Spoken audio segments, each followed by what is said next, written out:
दोस्तों, मैं रोहित विश्वकर्मा डीबीएस परिवार की तरफ से आप सभी का स्वागत करता हूं। प्रीवियस लेक्चर में हम वॉइस की बात किए थे और उसी वॉइस को हम आगे डिफाइन करेंगे, ठीक है ना। तो उसमें आप देखते हैं प्रेजेंट कंटिन्यूअस में हम प्रेजेंट कंटिन्यूअस की बात कर रहे थे, उसमें हम प्रेजेंट इंडेफिनिट की बात किए थे। तो प्रेजेंट कंटिन्यूअस में हम जब इसकी एक्टिव को देखते हैं तो इसकी जो स्ट्रक्चर होती है इज, एम, आर, वर्ब की फर्स्ट फॉर्म, ठीक है ना, प्लस आईएनजी, ठीक है ना। उसके बाद जब पैसिव में इसके स्ट्रक्चर की बात करते हैं तो is, am, are plus being plus verb की थर्ड फॉर्म। इस वाले भाग को, एक्टिव वाले भाग को इसे एबी से डिनोट करते हैं। क्या करते हैं? एबी से डिनोट करते हैं। और इसे क्या करते हैं? इस पैसिव वाले भाग को हम पीवी से क्या करते हैं? डिफाइन करते हैं, ठीक है ना। अब इस सेंटेंस को अच्छी तरह से देखते हैं और इसकी कहानी को समझते हैं और ये कहानी क्या कह रहा है, क्या बतला रहा है। और इसमें हम सब्जेक्ट को डिफाइन और ऑब्जेक्ट को डिफाइन करेंगे। सब्जेक्ट को हम सब्जेक्ट को हम क्या करते हैं? सब्जेक्ट को प्रधानता देते हैं, हम ऑब्जेक्ट को रूप में क्या करते हैं? डिफाइन करते हैं। उसी के बाद हम क्या करते हैं? इस सेंटेंस को हम बारीकी से देखते हैं और समझने का प्रयास करते हैं। तो आपका सेंटेंस लिखा हुआ है और इस सेंटेंस को हम क्या करेंगे? डिफाइन करेंगे। जैसे दिया गया है ही इज प्रेजिंग मी, एक सेंटेंस है। तो हम सेंटेंस में देखते हैं ही आपका सब्जेक्ट है, इज आपका हेल्पिंग वर्ब है और वर्ब की फर्स्ट फॉर्म आईएनजी लगा हुआ है। उसके बाद क्या है? ऑब्जेक्ट है। तो हम ऑब्जेक्ट को उठाकर हम सब्जेक्ट में रखेंगे। कॉन्टिन्यूअस है, इसी कॉन्टिन्यूअस को हम प्रोग्रेसिव टेंस भी कहते हैं, ठीक है ना। तो इस ऑब्जेक्ट को हम क्या रखेंगे? सब्जेक्ट के रूप में क्या करेंगे? डिफाइन करेंगे। इस ऑब्जेक्ट को हम सब्जेक्ट के रूप में क्या करेंगे? डिफाइन करेंगे। तो इस मी को हम उठाकर सब्जेक्ट के रूप में लिखेंगे। क्या करेंगे? इस मी को उठाकर हम सब्जेक्ट के रूप में क्या करेंगे? लिखेंगे।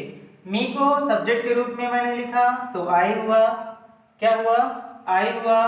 तो आई के साथ हम देखेंगे क्या होगा? पैसिव वॉइस में एम होगा। तो क्या होगा? एम। उसके बाद मैंने कहा कि इज, एम, आर, यानी इसके बाद हम क्या जोड़ेंगे? बीइंग का जोड़ेंगे। यानी बी आपका जो थर्ड फॉर्म था, बी आपका जो थर्ड फॉर्म होता है, नोट करने प्राइमरी वर्ब में दिखा जाता है, ठीक है ना। तो आपका जो बी है, तो इस बी को हम क्या कर देंगे? बीइंग कर देंगे। बी को क्या कर देंगे? हम बीइंग कर देंगे।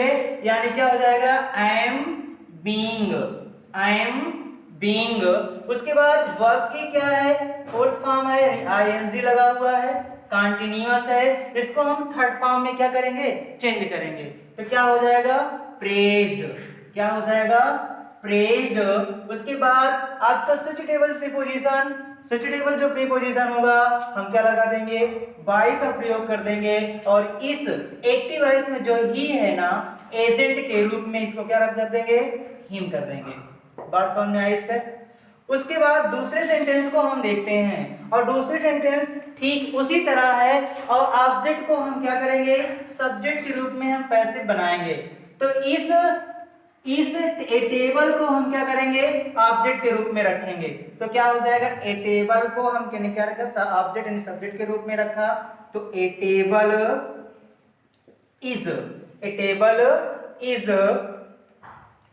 इज बीइंग, क्या रखा? बीइंग। मैंने क्या? मेकिंग है, तो इसको हम थर्ड फॉर्म ऑफ वर्ब क्या बनाएंगे? थर्ड फॉर्म ऑफ वर्ब बनाएंगे। यानी क्या हो जाएगा? मेड। क्या हो जाएगा? मेड। सब्जेक्टिव प्रीपोजिशन का यूज करते हैं तो क्या होता है? बाय। उसके बाद क्या हो जाएगा? इसी द कारपेंटर को एक्टिव वॉइस में है, हम एजेंट के रूप में रख देंगे, ठीक है ना। द कारपेंटर, बात समझ में आई?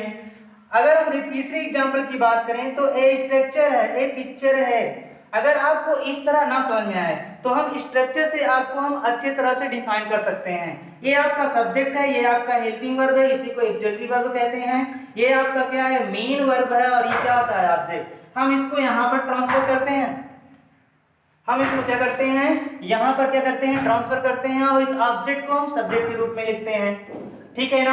यहाँ पर हम हेल्पिंग वर्ब की प्रयोग करते हैं और वर्ब की क्या लगाते हैं, थर्ड फॉर्म का प्रयोग करते हैं। ठीक है ना। तो मैंने यहाँ ऑब्जेक्ट को रखा, यहाँ पर सब्जेक्ट को जो एजेंट के रूप में था, यहाँ वर्ब की क्या लगाया, थर्ड फॉर्म लगाया। यहाँ पर क्या करेंगे, ऑब्जेक्ट, इसके बाद क्या हो जाएगा, हेल्पिंग वर्ब होगा। ठीक है ना। उसके बाद यहाँ बाय का प्रयोग होगा, जो हुआ आपके समझ है, समझे कि नहीं। तो इसी तरह हम इसी स्ट्रक्चर पर हम पैसिव वॉइस को हम खेलेंगे और समझने का हम प्रयास करेंगे। इस पूरा स्ट्रक्चर पर ही आपका पैसिव वॉइस है, एक बार नोट कर लेना इसे, पूरा स्ट्रक्चर पे ही क्या है, आपका पैसिव वॉइस है। तो हम इसी पैसिव वॉइस को हम इसी पैसिव वॉइस स्ट्रक्चर के माध्यम से हम समझने का प्रयास करते हैं। ठीक है ना। तो ए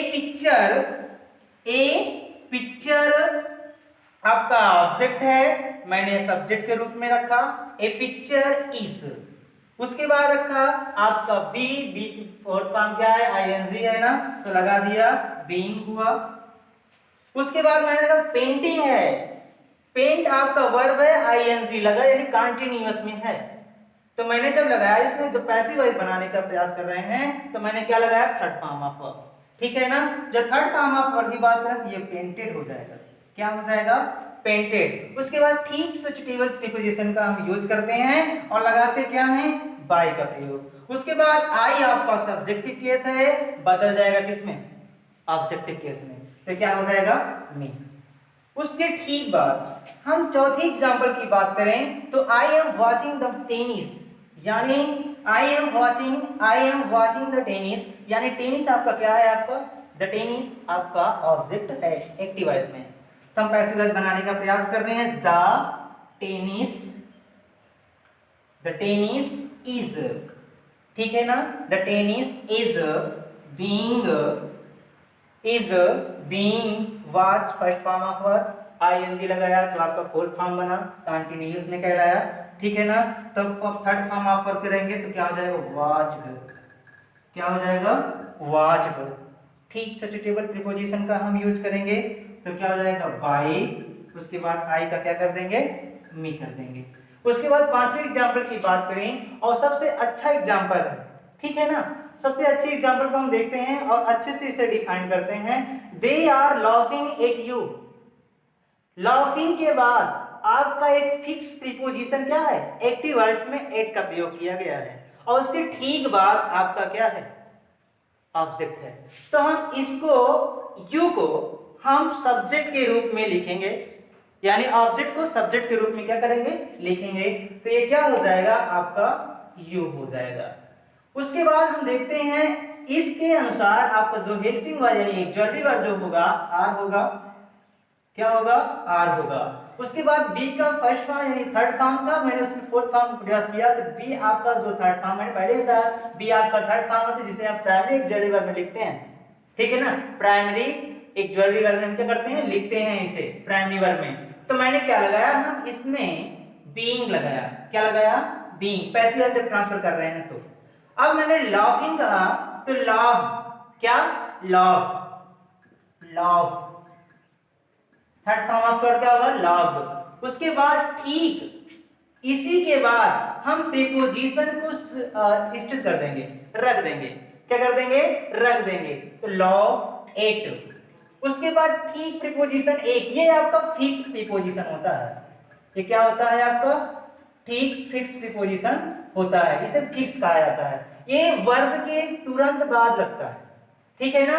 उसके बाद हम बाय का प्रयोग करते हैं, उसके बाद देखो किसमें बदल देते हैं, ये आपका दे आपका सब्जेक्टिव केस है तो किसमें हो जाएगा, ऑब्जेक्टिव केस में, ये क्या हो जाएगा आपका दे। ठीक है ना। अब हम छठे एग्जांपल की बात करें तो शिखा इज टीचिंग अस, यानी अस ये आपका ऑब्जेक्ट में है। ठीक है ना। तो अस को हम जब ऑब्जेक्ट में है तो अस को हम वी में कन्वर्ट करेंगे, ऑब्जेक्ट में है तो हम वी में जब कन्वर्ट किया तो सब्जेक्टिव केस हुआ। जब मैंने अस को वी में रखा तो क्या होगा, इसकी जो हेल्पिंग वर्ब होगी आर होगी पैसिव वॉइस में, आर। ठीक है ना। उसके बाद ठीक मैंने क्या लगाया, बीइंग, क्या लगाया, पैसिव वॉइस जब कन्वर्ट कर रहे थे तो मैंने क्या लगाया,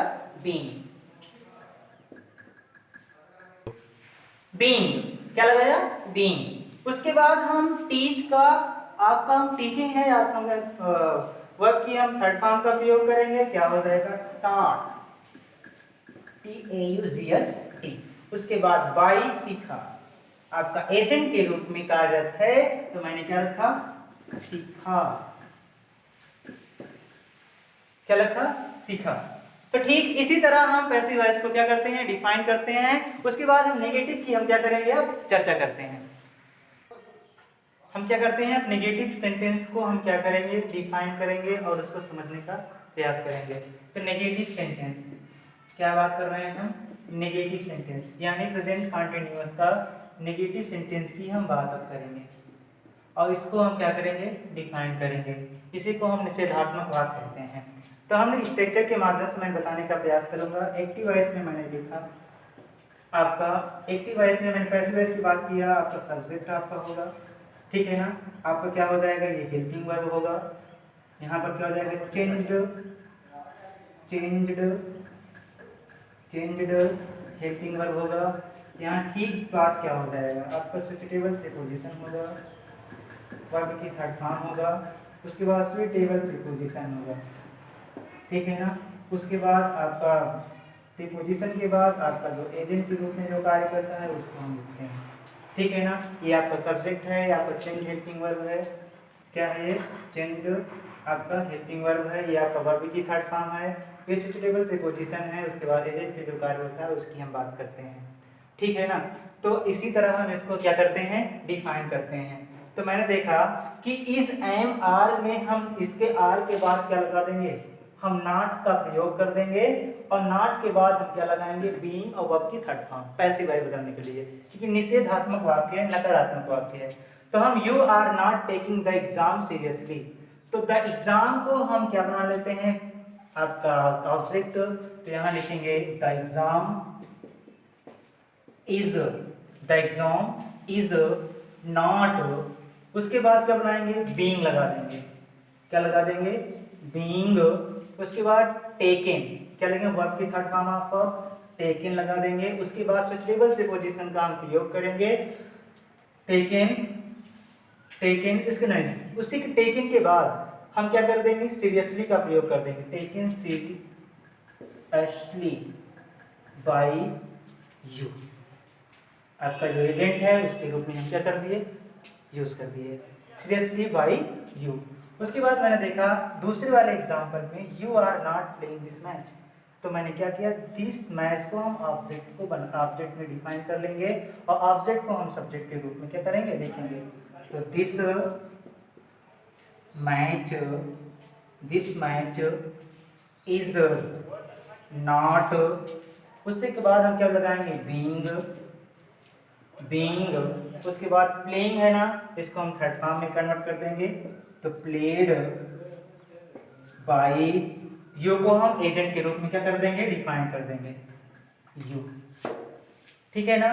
तो I am not writing a letter, तो तीसरा वाला आपका जो एग्जांपल है सेम दैट उसी तरह है। ए लेटर को हम डिफाइन करेंगे तो ऑब्जेक्ट के रूप में लिखा जाएगा ए लेटर इज, उसके बाद नॉट, फिर लगाएंगे क्या बी की बीइंग पैसिव वॉइस में क्या कर देंगे हम यूज कर देंगे बीइंग। उसके बाद क्या राइटिंग है आपका थर्ड फॉर्म ऑफ वर्ब, क्या हो जाएगा रिटेन बाय मी। आई को क्या है आपका सब्जेक्टिव केस है, तो मैंने क्या लगाया मी लगाया, ऑब्जेक्टिव केस एजेंट के रूप में मैंने क्या लिखा मी।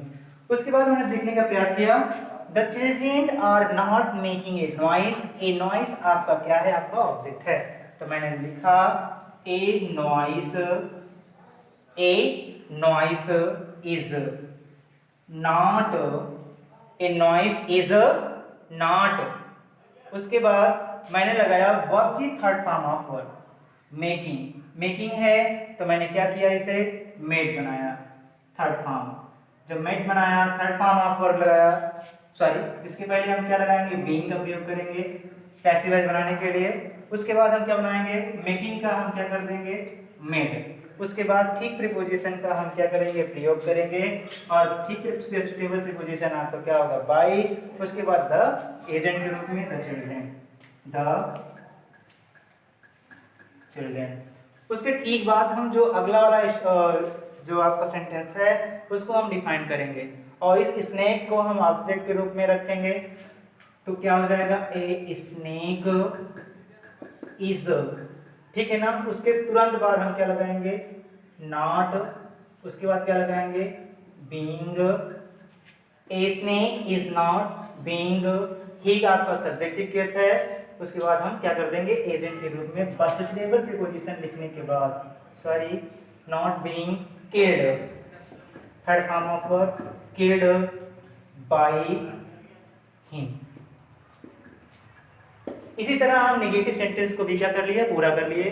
अब क्या करना है, जो अगला जो आपका जो सेंटेंस होगा आपका इंट्रोगेटिव होगा और उसी इंट्रोगेटिव पर हम क्या करेंगे, चर्चा करेंगे अगले सेशन में।